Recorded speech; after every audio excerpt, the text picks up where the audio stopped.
Next हम समझते हैं रियल और नॉमिनल जीडीपी में क्या डिफरेंस है। पिछली वीडियो में हमने खत्म किया था concept of market price and factor cost तक। तो अब नेक्स्ट हमारा समझते हैं कि रियल और नॉमिनल जीडीपी में क्या डिफरेंस है, डेप्रिसिएशन क्या होता है। क्योंकि ये टर्म्स मैंने मतलब बोले तो, लेकिन इसके मतलब मैंने नहीं समझा है कि ये होते क्या है। तो ये डेप्रिसिएशन सिंपली जो होता है is annual allowance for the wear and tear of a capital good. किसी भी गुड का एनुअल मतलब एनुअली मतलब वियर एंड टीयर कितना होता है उसको हम कैलकुलेट करते हैं डेप्रिसिएशन, उसको हम डेप्रिसिएशन बोलते हैं। या देखो, डेप्रिसिएशन बेसिकली अगर हम एक एग्जांपल लें कार का, तो ठीक है वो चलती है तो उसकी वियर एंड टियर होती है। वियर एंड टियर मतलब खुरचती है, एक्सीडेंटल लॉस होता है, कुछ ना कुछ ऐसे होता है, तो उससे उसकी वैल्यू डिग्रेड होती है। हम कोई भी सेकंड हैंड कार या सेकंड हैंड स्कूटी लेंगे तो उसको सेम प्राइस में तो नहीं लेंगे, उसकी प्राइस हम ईयर के चलने से, उसकी किलोमीटर कितनी चली है, ये सारा चीजें चेक करके लेते हैं। तो क्यों लेते हैं? क्योंकि उससे उसकी वैल्यू डिग्रेड हो रही होगी, ठीक है। That's why we are that's is called a depreciation. Year wise year जितना उसको इस्तेमाल करेंगे उसकी उसकी वैल्यू गिरती जाएगी, तो हम उस डेप्रिसिएशन को अपने माइनस कर देते हैं नेशनल इनकम कैलकुलेट करते वक्त, ठीक है। कि भाई मतलब जो नेट उसका है वो उसका प्राइस वो बताओ वो कितना है। अगर मेरे पास इनकम 2 लाख है तो मैं उसको स्पेंड करूंगा किस किस चीजों पे, तो मुझे पता तो होना चाहिए कि वो जो रियल वैल्यू में मुझे उस गुड पे कितना स्पेंड करना है। सो बस इतना ही है कि वियर एंड टीयर से लॉस या एक्सीडेंटल लॉस से डेप्रिसिएशन बोलते हैं। आगे बढ़ते हैं। तो नेट इन्वेस्टमेंट जो है वो ग्रॉस इन्वेस्टमेंट माइनस डेप्रिसिएशन होता है, ठीक। फिर आते हैं हम नेशनल इनकम रिलेटेड कॉन्सेप्ट पे, जो कि जीडीपी है, ठीक। जीडीपी क्या होता है? तो ग्रॉस डोमेस्टिक प्रोडक्ट, जिसका मैंने पिछली वीडियो में बहुत बार जिक्र किया, हालांकि ये मुझे पहले समझा देना चाहिए था, लेकिन ठीक है। अभी हम समझ लेते हैं कि ग्रॉस डोमेस्टिक प्रोडक्ट क्या होता है। तो it is a monetary value of all final goods and services produce with in a country border in specific time, ठीक है। तो जीडीपी मतलब कि जीडीपी एक मनी टर्म में होता है, ठीक है। मनी टर्म में हम इसको कैलकुलेट करते हैं, इनकम टर्म में। तो जितना भी फाइनल गुड्स एंड सर्विसेज पूरे साल में एक कंट्री में प्रोड्यूस होता है, ठीक है। एक कंट्री, उसकी बॉर्डर स्पेसिफाई है, तो एक स्पेसिफिक टाइम में, specific time basically financial year हम लेते हैं, ठीक है। जितनी भी आपका मॉनेटरी टर्म में final goods and services produce होता है एक फाइनेंशियल ईयर में, उसको हम जीडीपी बोलते हैं, ठीक है। और जीडीपी कैलकुलेट क्या करता है? अगर किसी भी कंट्री का अगर हमें इनकम देखना हो या उसकी ग्रोथ देखनी है, तो आप बेसिकली सोचो ना, उस कंट्री में हम देखेंगे कि कंजप्शन कितनी है, लोग खरीदते कितना है। अगर खरीदेंगे तभी तो प्रोडक्शन होगा, ठीक है। तो अगर कंजप्शन कैपेसिटी वहां की ज्यादा है तो वहां मतलब परचेजिंग पावर पैरिटी भी लोगों की है, तभी तो कंजप्शन करेंगे। तो उससे आपका कंट्री का दिखता है कि अगर पैसे हैं तभी तो लोग कंजप्शन करेंगे, ठीक। तो कंजप्शन एक फैक्टर हम इंक्लूड करते हैं। दूसरा हम इन्वेस्टमेंट करते हैं कि ठीक है कंजप्शन मतलब जितना कमाया उतना खाया, कि कुछ लोग सेव करके इन्वेस्ट भी करते हैं, न्यू एसेट्स भी क्रिएट करते हैं जिससे कि फर्दर ग्रोथ हो, ठीक है। वो देखेंगे तो इन्वेस्टमेंट इंक्लूड करते हैं जीडीपी में। तो सी प्लस आई, कंजप्शन का सी और इन्वेस्टमेंट का आई ले लेते हैं। नेक्स्ट आता है थर्ड हमारा गवर्नमेंट एक्सपेंडिचर, जो कि तीसरा है। गवर्नमेंट एक्सपेंडिचर मतलब हम तीसरा ये देखेंगे कि जब वो कंट्री इतनी मतलब अगर किसी कंट्री में कंजप्शन अच्छी है, इन्वेस्टमेंट अच्छी है, तो इसमें गवर्नमेंट का उसका रोल क्या है। जो गवर्नमेंट है उसकी एक्सपेंडिचर किस चीजों में, मतलब अनप्रोडक्टिव चीज में, प्रोडक्टिव चीज में। अगर किसी कंट्री की जो गवर्नमेंट है वो हेल्थ, एजुकेशन, आपका एजुकेशन, हेल्थ, रिसर्च पे फोकस्ड करती है, तो वो गवर्नमेंट एक्सपेंडिचर कैलकुलेट करते, तो इससे हमें पता चलता है कि उस कंट्री की ग्रोथ पॉजिटिव है, ठीक। तो हम जी इंक्लूड करते हैं गवर्नमेंट एक्सपेंडिचर का। फिर नेट एक्सपोर्ट मतलब उस कंट्री की नेट एक्सपोर्ट क्या है, क्या वो डिफिसिट में ट्रेड करती है हर सारी कंट्री से। हालांकि कहीं ना कहीं तो डिफिसिट होगा, बट ऐसा नहीं है ना कि हर जगह से हम सिर्फ इम्पोर्ट ही करते हैं, अपने यहाँ कोई मैन्युफैक्चरिंग का है ही नहीं कुछ भी, ठीक है। तो नेट एक्सपोर्ट देखते हैं, जिसमें से हम एक्सपोर्ट में से इम्पोर्ट माइनस करके हम देखते हैं कि हमारा जो एक्सपोर्ट है वो पॉजिटिव आ रहा है, या इम्पोर्ट जो है मतलब हम निगेटिव कंट्री है, बहुत इम्पोर्ट करते हैं, या हम पॉजिटिव कंट्री है कि हम एक्सपोर्ट करते हैं, या बैलेंस्ड है, ठीक है। ये हमारा नेट एक्सपोर्ट। तो किसी भी कंट्री का बेसिक्स अगर हम बुद्धि लगाएं कि जीडीपी या नेशनल इनकम या उसकी ग्रोथ कैसे कैलकुलेट होगी, तो पहला सी कंजप्शन, आई इन्वेस्टमेंट, गवर्नमेंट का एक्सपेंडिचर कैसा हो रहा है, जी, और नेट एक्सपोर्ट हम कैसे कर रहे हैं, ठीक। तो ये हो गया। अगर हम देखें नॉमिनल जीडीपी और रियल जीडीपी में क्या डिफरेंस है, तो nominal GDP basically current price पे होता है या करंट सिचुएशन पे होता है। मतलब it is a market value of all final goods and services produce with in a country, ठीक है। ये मार्केट वैल्यू है। और रियल जीडीपी जो होता है it is a measurement of value of output economy adjusted for a price change. मतलब देखो, जहां एडजस्टेड लग गया वो समझो रियल है, ठीक है। रियल, क्योंकि हर जगह रियल लाइफ में भी आपको एडजस्ट करना पड़ता है और रियल जीडीपी में भी आपको एडजस्ट करना पड़ता है, ठीक है। और नॉमिनल जीडीपी जो होता है करंट होता है, लाइक जो 2 मिनट की खुशी होती है वो नॉमिनल जीडीपी है, और रियल जीडीपी जो है आप में उसमें आपको एडजस्ट करना पड़ता है। तो नॉमिनल जीडीपी जो है करंट में कैसे, लाइक अगर हमारा आज जीडीपी शो कर रहा है कि हम 8% पे ग्रोथ कर रहे हैं, ठीक है, लेकिन हम ये हमारा जो होगा नॉमिनल होगा, ठीक है। या अगर एक बेसिक्स एग्जांपल लें कि आज हमारे यहाँ ब्रेड का प्राइस जो है अगर मान लें 30 रुपीज हो गया, ठीक है, तो हम देखेंगे कि ये जो 30 रुपीज है ये हमारा ग्रोथ शो कर रहा है, मतलब किस मैटर में ग्रोथ शो कर रहा है, इस ब्रेड का प्राइस को हम कंपेयर करेंगे पिछले ब्रेड के प्राइस से, पिछले ईयर के ब्रेड प्राइस से। तो पिछले ईयर का ब्रेड प्राइस अगर हम देखें तो 20 रुपीज था और अभी 30 रुपीज हो गया है, ठीक है। तो ये क्या शो करता है कि हमारे रियल टाइम में जो था उससे हमारा जो इकोनॉमी है वो इन्फ्लेशन की तरफ गया, क्योंकि महंगा हो गया है चीज, 10 रुपए महंगी हो गई है, वही सेम चीज सेम अमाउंट सेम क्वांटिटी में वो 30 रुपए की मिल रही है। अगर ये कम हो जाए तो इसको कहेंगे पॉजिटिव है, इन्फ्लेशन नहीं है, ठीक है, और अच्छा हमारे यहाँ ग्रोथ हो रहा है, तो that is called real versus nominal GDP. जो करंट चीजों पे जो अभी हमारा जीडीपी है उसको हम देखेंगे करंट पे तो उसको नॉमिनल बोलेंगे, कंपेयर टू द मतलब पिछले ईयर से हम कंपेयर करके देखेंगे तो वो रियल होगा। और पिछले ईयर के प्राइस चेंजेस या जो भी जीडीपी में चेंजेस को कंपेयर अगर करेंगे पिछले साल से इस साल को, उस चीज को हम लोग रियल बोलेंगे। और नॉमिनल जो अभी हो रहा है, अभी जो है मतलब अभी के कंजप्शन को काउंट करें, ठीक है, उस बेसिस पे।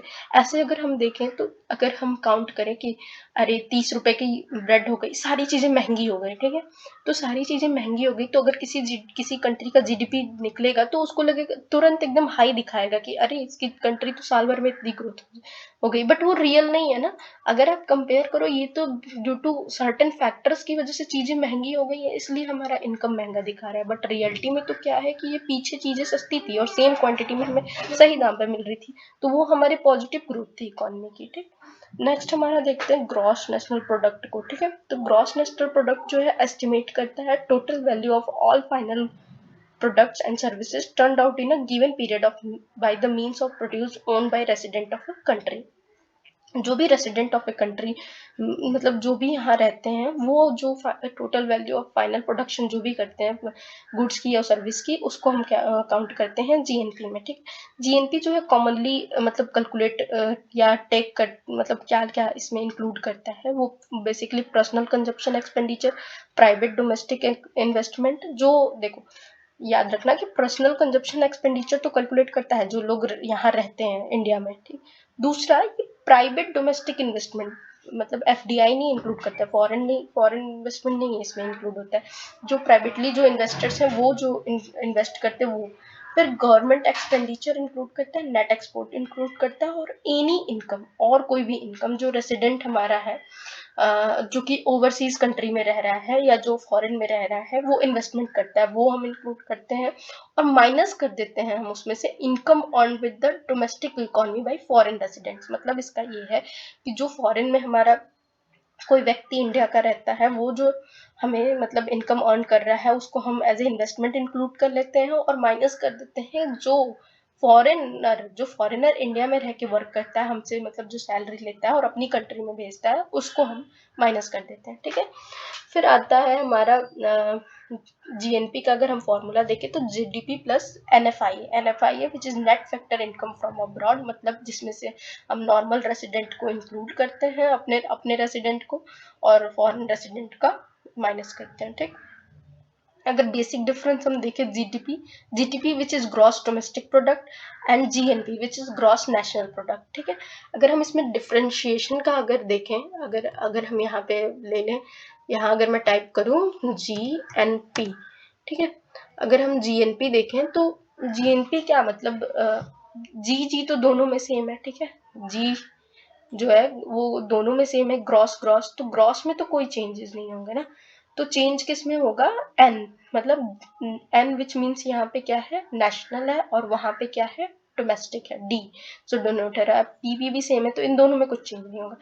तो इसमें बेसिकली क्या है कि जीडीपी जो है टोटल गुड्स एंड सर्विसेज जो है प्रोड्यूस होता है कंट्री में वो इंक्लूड करता है, और जीडीपी जो है whether it produce by resident of the country और फॉरेनर, तो ये जीडीपी में कोई मतलब नहीं है कि ये फॉरेनर द्वारा मतलब प्रोड्यूस हो रहा है इनकम या नेशनल हमारे प्राइवेटली प्रोड्यूस हो रहा है, मतलब हमारे डोमेस्टिक लोगों ने प्रोड्यूस किया, ये दोनों ही इंक्लूड करता है। ये सबसे बड़ी बेसिक डिफरेंस है। और वही जीएनपी जो है वो प्रोडक्शन ऑफ फॉरेनर को जो है वो नहीं इंक्लूड करता है, सिर्फ जो लोग रिसाइड करते हैं हमारे नेशनल जो होते हैं उनको ही इंक्लूड करता है। ठीक, जो भी हमारे नेशनल आउटसाइड डिसाइड करते हैं या जो हमारे इनसाइड रहते हैं। ठीक, फिर देखो जीडीपी जो है इंडिकेटर है लोकल या नेशनल इकोनॉमी का। ठीक है, और जीएनपी जो है रिप्रेजेंट करता है how it's national are contributing to the country's economy. मतलब कि जीडीपी जो है ओवरऑल बताता है और जीएनपी जो है कि आपके नेशनल, आपके जो लोग हैं, आपके जो सिटीजन है वो कितना कंट्रीब्यूट कर रहे हैं आपकी इकोनॉमी में। ठीक है, फिर आता है कंपैरिजन। अगर हम करें ग्रॉस वैल्यू एडेड और ग्रॉस डोमेस्टिक प्रोडक्ट। ठीक है, gross value added which means कि जो हमारा ये सॉरी वैल्यू, जो भी हम अपने रॉ मटेरियल में वैल्यू ऐड करते हैं या जो भी रॉ मटेरियल्स हो गया उसके में उसके वैल्यू जीवीए में, ग्रॉस जीवीए में और ग्रॉस डोमेस्टिक प्रोडक्ट में डिफरेंस क्या है। तो बेसिक जो जीवीए हमें पिक्चर देता है ना वो स्टेट इकोनॉमी एक्टिविटी का देता है। ठीक है, लाइक फ्रॉम प्रोड्यूसर साइड से बताता है। ठीक है, ग्रॉस, अच्छा सिंपली बताइए ना, जीवीए जो है अगर कोई प्रोडक्शन कर रहा है वही अपने ही चीजों में कैलकुलेट कर रहा है ना, प्रोड्यूसर ही कैलकुलेट कर रहा है। तो जीवीए जो है हमें प्रोड्यूसर साइड और सप्लाई साइड का बताता है, वेयर है जीडीपी जो है हमें कंज्यूमर साइड का बताता है। हमने बताया था कि जो जीडीपी है वो कंजप्शन को इंक्लूड करती है। ठीक है, तो कंज्यूमर साइड को बताता है, ये डिमांड पर्सपेक्टिव से होता है। और जो जीबीए है वो सप्लाई पर्सपेक्टिव से और जीडीपी जो है डिमांड पर्सपेक्टिव से होता है। ठीक है, और बोथ जो है वो मतलब मैच नहीं करते हैं, इनका डिफरेंस है नेट टैक्सेस के ट्रीटमेंट में, मतलब वो नेट टैक्सेस को दोनों अलग अलग लेते हैं। ठीक है, जीडीपी जो है अपने फाइनल गुड्स पे लेता है, वहीं जो जीवीए है वो हर एक अपने रॉ मटेरियल पे अपने टैक्सेस को कैलकुलेट करता है। ठीक, तो जीवीए को जो है हम बेटर कहते हैं इकोनॉमी में, बेटर गॉज ऑफ इकोनॉमी कहते हैं। और जीडीपी को हम कहते हैं fail to measure real economy scenario. क्यों? क्योंकि जो होता है ना, because a sharp increase in the output only due to higher tax collection. मतलब सिंपली मैंने पहले ही बताया कि जीडीपी जो अगर हायर टैक्स कलेक्ट कर लो या इकोनॉमी में मतलब चीजें महंगी हो गई तो ऐसे ही पैसे आने लगेंगे। ठीक है, तो वो क्या बताता है, मतलब वो रियल चीजें नहीं बता पाता है। लेकिन वही जो है जीवीए जो है वो बेटर कंपाइलेशन है और वो कवरेज करता है रियल आउटपुट सिचुएशन को। ठीक है, तो अगर हम सेक्टर वाइज ब्रेकडाउन भी करें तो जीवीए हमें हेल्प करता है कि सेक्टर वाइज ब्रेकडाउन हमें पता चल जाता है कि किस सेक्टर में हमें क्या इनिशिएटिव लेने की जरूरत है, क्या उसकी स्टिमुलस है जिसके अकॉर्डिंग हम अपने सेक्टर स्पेसिफिक पॉलिसीज बना सकें। ठीक है, तो जीवीए इस चीज में हेल्प करता है। हाउएवर जीडीपी जो है वो की मेजर है, लेकिन when it's come to making a cross country analysis only. ठीक है, and comparing the income of a different economies, बस हम डिफरेंट इकोनॉमी से जब कंपेयर करें तब के लिए जीडीपी अच्छा है। बट फॉर अगर हमें किस सेक्टर में क्या इंप्रूवमेंट करना है, अगर हम सेक्टर वाइज कैलकुलेट करें gross value added, so it's a better to GBA. ठीक है, फिर आता है net national product. It is in the production of GNP, a country uses some fixed assets or capital goods like machinery, equipment and technology etc. ठीक है, तो GNP जो है वो सम फिक्स एसेट्स और कैपिटल गुड यूज करता है। जो कैपिटल गुड है, जो मशीनरी, बिल्डिंग और इक्विपमेंट है, वो रेगुलर वियर एंड टीयर होता है उनका। भाई कोई भी मशीन है वो जितनी यूज होगी उतनी चीज उसकी वैल्यू डिग्रेड होती जाएगी। तो क्या होता है कि जो फॉल वैल्यू होता है कैपिटल एसेट्स का और रेगुलर वियर एंड टीयर को, उसको तो हम डेप्रिसिएशन बोलते हैं। ठीक है, व्हेन जब ये डेप्रिसिएशन ग्रॉस नेशनल प्रोडक्ट से निकाल दिया जाता है, मतलब माइनस कर दिया जाता है, तब हमारा नेट नेशनल प्रोडक्ट आ जाता है, जो कि सिंपली इंक्लूड करता है market value of goods and services produce in a year after deducting depreciation. ठीक है, फिर नेट इनकम एट ए फैक्टर कॉस्ट देख लेते हैं। ठीक है, नेट इनकम एट ए फैक्टर कॉस्ट, ये जो है इसको हम लोग ऑल्सो इसको हम लोग बोलते हैं national income of a country, NNP FC. ये जो एनएनपी है अगर ये फैक्टर कॉस्ट पे कैलकुलेट हो तो इसको हम लोग नेशनल इनकम बोलते हैं। ठीक है, तो नेशनल इनकम जो है वो तो हम जानते हैं कि rent, wage, interest and profit पे कैलकुलेट होता है। ठीक है, सिटीजन्स के जो अर्न करते हैं। लेकिन डिफरेंस बिटवीन एनएनपी और एफसी और एनएनपी एमपी में क्या है, मतलब फैक्टर कॉस्ट और मार्केट प्राइस के नेशनल इनकम में क्या डिफरेंस है। तो देखो, जो एनएनपी एमपी है अराइजेज होता है किससे, इनडायरेक्ट टैक्सेस एंड सब्सिडी से। और ये क्या करता है कि मार्केट प्राइस जो है वो डिफरेंट फैक्टर इनकम जो रिसीव्ड करती है सिटीजन से, उस पर कैलकुलेट होता है, ठीक है। लेकिन क्या होता है, देखो फैक्टर कॉस्ट में यही है, मैंने पहले बताया था कि वो मार्केट, जैसे एनएनपी एमपी क्या है, वो मार्केट प्राइस पे करता है। तो मार्केट प्राइस जो है वो मतलब a subsidy result in the market price of product is to be less than the factor cost, ठीक है। सब्सिडी जो है वो मार्केट प्राइस पे जो मिलती है वो फैक्टर कॉस्ट से अगर कम हुई तो उससे रियल पिक्चर नहीं आएगा, ठीक है। Therefore while calculating national income we must deduct indirect taxes and add subsidies, that's why it's net national product at market price. तो इसीलिए हम जो क्या करते हैं ना कि एनएनपी एप से निकालते हैं, जिससे कि हम इनडायरेक्ट टैक्सेस माइनस कर देते हैं रियल पिक्चर निकालने के लिए। जो इनडायरेक्ट टैक्सेस उसको माइनस कर देते हैं, और जो हमें सब्सिडी मिली है उस गुड को प्रोड्यूस करने में उसको इंक्लूड कर देते हैं। इसलिए हम एनएनपी एफसी को नेशनल इनकम मानते हैं, ठीक है। और फिर आता है हमारा रियल नेशनल इनकम। मैं बता ही चुकी हूँ, जो रियल जीडीपी को ही रियल नेशनल इनकम की तरह देख सकते हैं कि नेशनल इनकम जो एडजस्टेड करता है इन्फ्लेशन को, ठीक है, बेस ईयर से। रियल नेशनल इनकम का फॉर्मूला एक बार यूपीएससी पूछा था, तो इट इज द, पहले तो इसको डिफाइन कर लेंगे अगर समझे तो, it is the value of national income adjusted for inflation calculated from some reference point base year. Basically वही है कि बेस ईयर से जो कैलकुलेट होता है रियल टर्म में, ठीक है, उसको हम लोग बोलते हैं रियल नेशनल इनकम। जो कि कैसे होता है कि करंट प्राइस मतलब एनएनपी एट ए करंट प्राइस, ठीक है, इनटू 100 अपॉन में प्राइस इंडेक्स होता है, ठीक।